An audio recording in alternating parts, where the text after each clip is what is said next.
This is the side. It don't look like much, but it's what we got. That's the only problem with doing these scrap metal builds, is it's kind of like twice the work.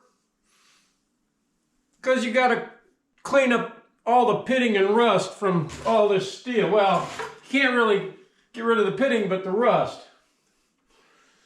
So we'll do the best we can. We'll cut it. We'll piece this into the last side of our box build, our strong box build. And I found a piece for the bottom. It's 1/4 inch steel. We'll use it for the bottom. This not so much. This is 1/8 inch, I think. So let's get it measured out. Let's use the Evolution circular saw to get it cut. Go from there. Yeah, buddy. Morning!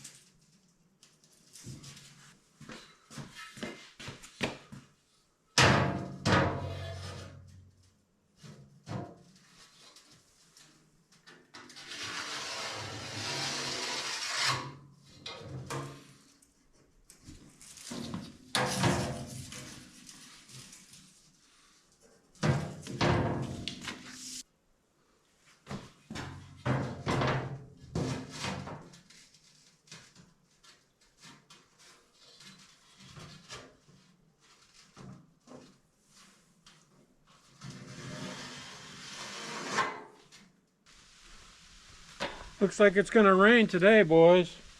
Get this cut cleaned up before it does, hopefully.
Get that metal cleaned out. Now that we got it cut, I did take the day off yesterday and make a run to Harbor Freight. Yeah, buddy. And I made a purchase again, because what else is our money good for except for Harbor Freight, right? And I'll show that to you in a few, during this video sometime. So let's get going.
got some more tacks in here we have to die grind out again.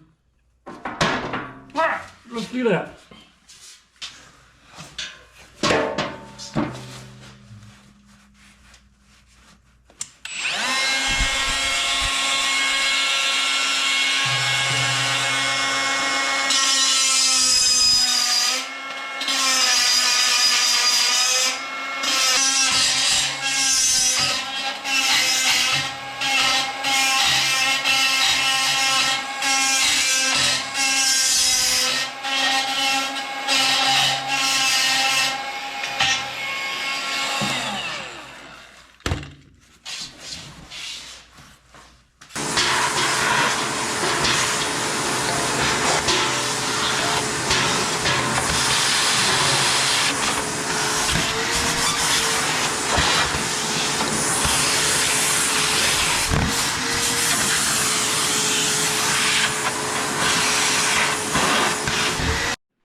I put this round tubing, or this round stock, it's just a little metal bar. I put this in for a spacer because there's a little 1/8 inch gap at the bottom here. So I just put it in as a spacer to close that gap. It works out.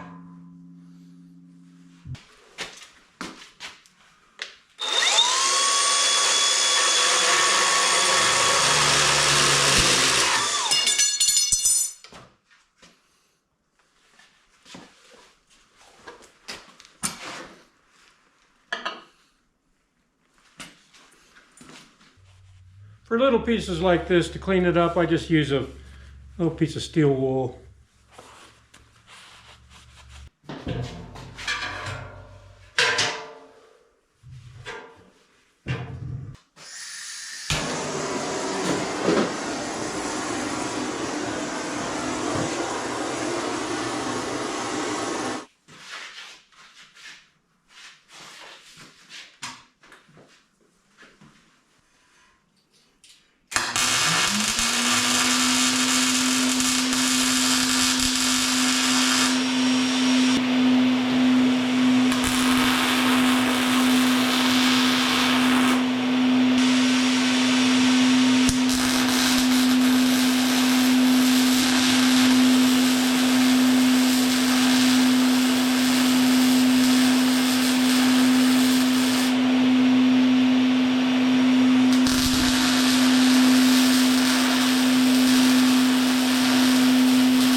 We got the side on, the last side on, so let's measure out the bottom. We'll just trace the bottom before we clean it up.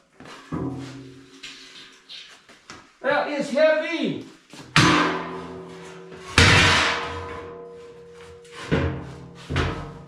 Oh, we only have to cut one side, it looks like. That's a beautiful thing. This is where you'll find out real quick if your project is square or not. Which it is, which is good.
When you're working with two different thicknesses of steel like I am here, one really thick and one really thin,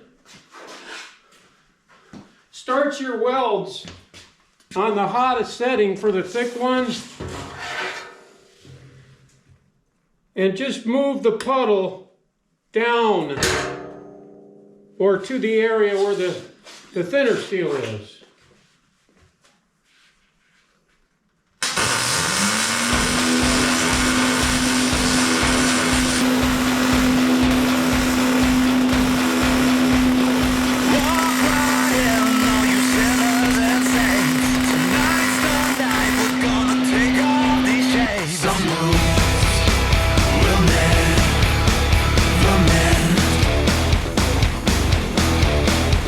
It came with a war.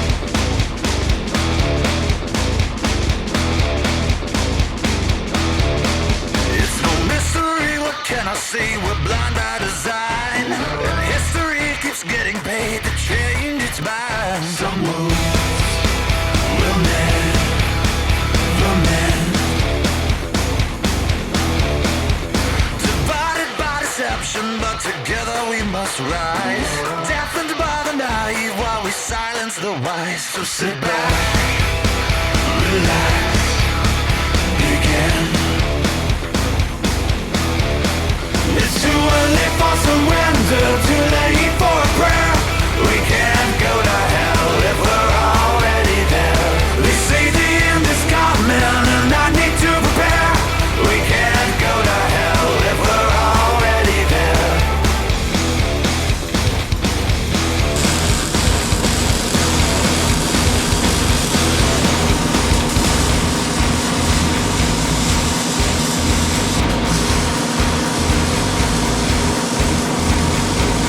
Turn that fear into a souvenir. The world is waiting and the hour's near. So if you need a reason, if you need a sign, open up your eyes, you'll see they stole your word and turned it into wine.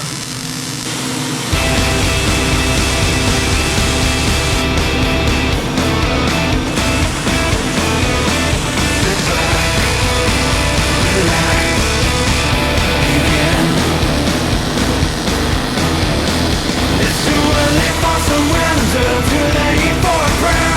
We can't go to hell if we're already there. They say the end is coming and I need to prepare.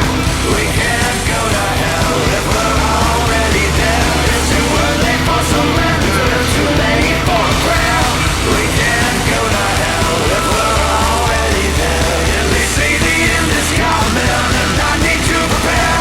We can't go to hell if we're already there.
I have a couple of floor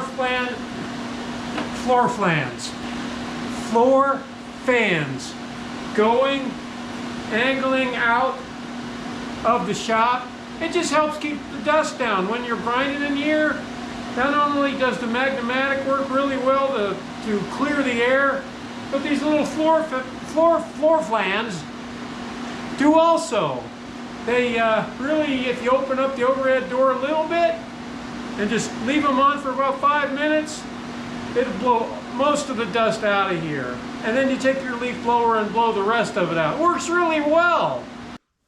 Yeah, it's freezing out.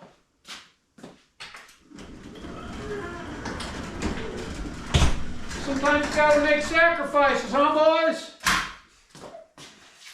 I wanted to show you, I bought the cordless Harbor Freight Hercules, the brushless.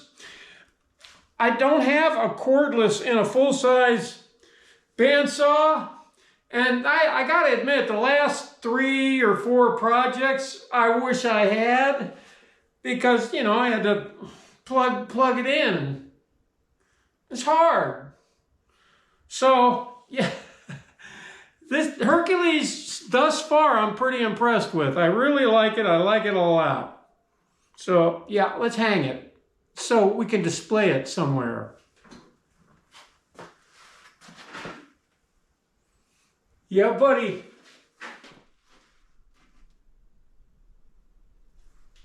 So I'd say we're making some pretty good progress. We got the bottom on, we got the casters put on it. We got it roughed in. I can't work today. I've only had 1 cup of coffee. I know this is bad for old people's calcium levels and all that. I don't care. I need caffeine. That's the way it goes. So anyway, we took a whole lot of nothing and we made it into something, which is what scrap metal welding is all about, I think. And we're turning it into something very useful.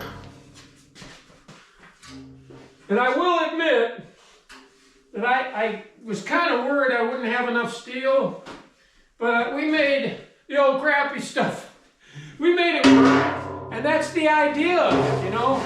The idea is that if you can take a bunch of old, crusty, pitted, rusted steel and turn it into something, it takes a lot more work. It just does. But it's worth it. I think it makes you a better welder. And it's a lot of fun just to make it up as you go along. I really think so. So we got to put the hinges on here. We got to dress it up.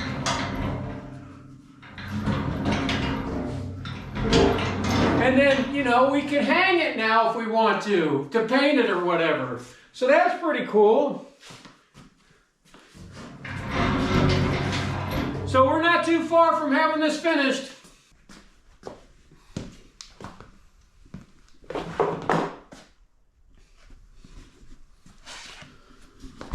This steel's a lot darker because it's older steel, and you won't even notice that when we get it painted. And you won't notice any bad welds either. That's my motto. So now I got to go back to Harbor Freight and get another battery.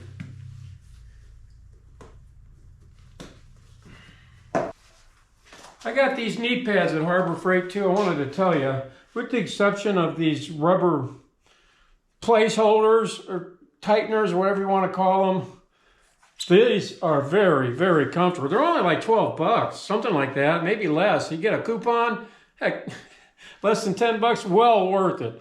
They work extremely well and they're very comfortable. In fact, you know, these are the most comfortable knee pads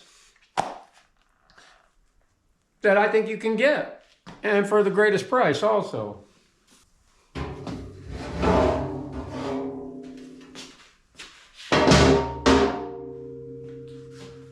Let me show you the inside.